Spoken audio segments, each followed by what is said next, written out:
Bueno, muy buenas noches, estamos acá en un capítulo más. El día de hoy vamos a ver lo que es la hemofilia. Comenzaremos con las definiciones básicas sabiendo qué es la hemofilia. Tendremos que la enfermedad de la hemofilia es una enfermedad hereditaria. Esta va a ser más ligada a lo que es el cromosoma X, en cuanto a la genética, obviamente, ¿no? Vamos a tener que esta enfermedad va a alterar más lo que son los valores normales en cuanto a lo que es el tiempo de la coagulación. Este va a estar más afectado en el factor número 8 y el factor número 9 de la coagulación. Vamos a tener que mientras el factor de coagulación va a ser más bajo, vamos a tener mayores probabilidades de sufrir una hemorragia. No olvidemos también que las arterias son uno de los principales que van a producir lo que es estos factores de coagulación, más también conocido como decir, la cascada de la coagulación mediante lo que es el factor de von Willebrand. Ya, como anteriormente había dicho, el factor genético influye, claramente que sí, porque este va a ser una enfermedad que está ligada al cromosoma X, lo cual la descendencia va a llegar a tener. Para esto vamos a tener que tenemos que sacar una muestra de sangre en cuanto a lo que es a la madre en el momento, un momento antes de nacer. Vamos a sacar sangre del cordón umbilical y de ahí posteriormente lo analizaremos porque el factor 9 tarda en producirse en lo que es el bebé, tarda por lo menos 6 meses aproximadamente y el factor 9 no se encuentra presente porque los niveles serán demasiado bajos, lo cual nos dará un indicador muy potente que el bebé podría tener esta enfermedad. En esto encontramos que tenemos dos tipos de hemofilia. En esto encontramos el tipo A y B. El tipo A también conocido como clásica y el B también conocido como enfermedad de Christmas.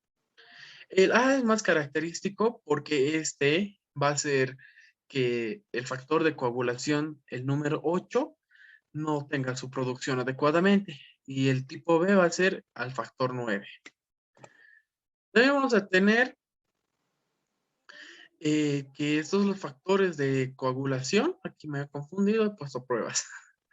Vamos a tener que aquí, en cuanto a los factores de coagulación, tenemos que identificar si este es grave, normal, leve, moderado o es normal. Eso nos va a ayudar para tener un mejor manejo en cuanto a los pacientes. Tendremos que los valores normales en una persona que está sana va a ser de un 50 a un 100%. En una hemofilia leve vamos a tener que el factor es entre 5% y 50%. Aquí me he confundido nuevamente. Le he puesto 55, pero es 5% al 50%. Una hemofilia moderada se va a encontrar entre el 1% y el 5%. Y una hemofilia que ya es grave, severa, por así decirlo, tendremos que estar en menos del 1%. ¿Qué signos, síntomas presentarán los pacientes que tengan una hemofilia? Vamos a tener que va a tener hemorragias articulares, van a tener hemorragias debajo de la piel o de los tejidos, provocando lo que son los hematomas, moretones, por así decirlo. Las hemorragias en boca, sangre, encías, y también va a hacer que cuando nos saquemos una muela por alguna razón u motivo, la, esta, este segmento no pueda coagular, por lo que la hemorragia será mucho más intensa. También vamos a tener que al momento de recibir vacunas, va a llegar a tener un hematoma en el segmento donde donde ha habido la inyección. La sangre y las heces fecales van a presentar lo que son sangre y vamos a tener hemorragias nasales difíciles de controlar. ¿Cómo lo diagnosticamos? Aquí entramos en algo que es muy interesante, muy bonito, y vamos a hablar sobre cuanto a lo que es el hemograma, vamos a buscar, ¿no? Obviamente. Aquí vamos a tener sobre las pruebas de coagulación, como anteriormente ya les había dicho, si es un 50% para arriba es normal. Si ya nos muestra que el factor de coagulación rebaja el 50%, ya tenemos un signo de alarma. También vamos a tener otros diagnósticos de coagulación para detectar lo que son también el factor de la enfermedad de Bowen-Willis de Brown también, que es un factor de coagulación, es una enfermedad. A su vez, pero también es un factor que produce la cascada de coagulación. Vamos a tener pruebas de tromboplastina para parcial activo. Esto nos va a medir los factores de coagulación en cuanto a lo que es el número 8, 9, 11 y 12. También vamos a tener prueba de tiempo por protrombina. Esta nos va a medir los factores de coagulación en cuanto a lo que es el 1, el 2, el 5, el 7 y el 10. Por lo que los valores de esto nos indicarán que esta enfermedad tiene el paciente o no tiene, midiendo simplemente el factor de coagulación. Aunque en este último, por la protrombina, no nos muestra una considerable, o sea, unos resultados considerables, dado que los pacientes que sean normales o que tengan la enfermedad podrían presentar los mismos valores. Ahora, perdón. Bueno, prosiguiendo, vamos a tener cómo se da la cascada de coagulación. También vamos a tener que en esta vamos a encontrar dos vías, la vía del factor tisular extrínseca o la vía intrínseca.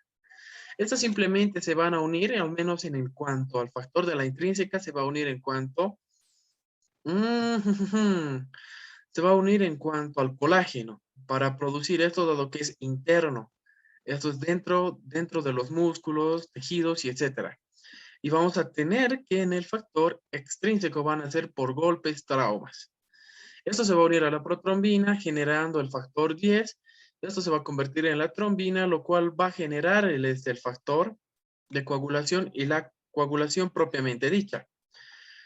Para que todo esto llegue a posteriormente que la sangre deje de coagularse y volver a su estado normal, vamos a tener que la fibrina va a ser aquella principalmente la que va a eliminar el coágulo. Ya, aquí posteriormente, prosiguiendo, vamos a tener algunos factores de coagulación. Vamos a tener que el 1 es el fibrinógeno, el 2 la protrombina, el 3 la tromboplastina, el 4 es el calcio, el 5 es la proacelerina, el 7 es la proconvertina, y el 8 es factor antihemolítico A, el 9 es factor antihemolítico B, el 10 es el factor de Stuart Power, el 11 es el antecesor del tromboplasmático plasma, el 12 es el factor de Agerman, el 13 es el factor estabilizante de la fibrina.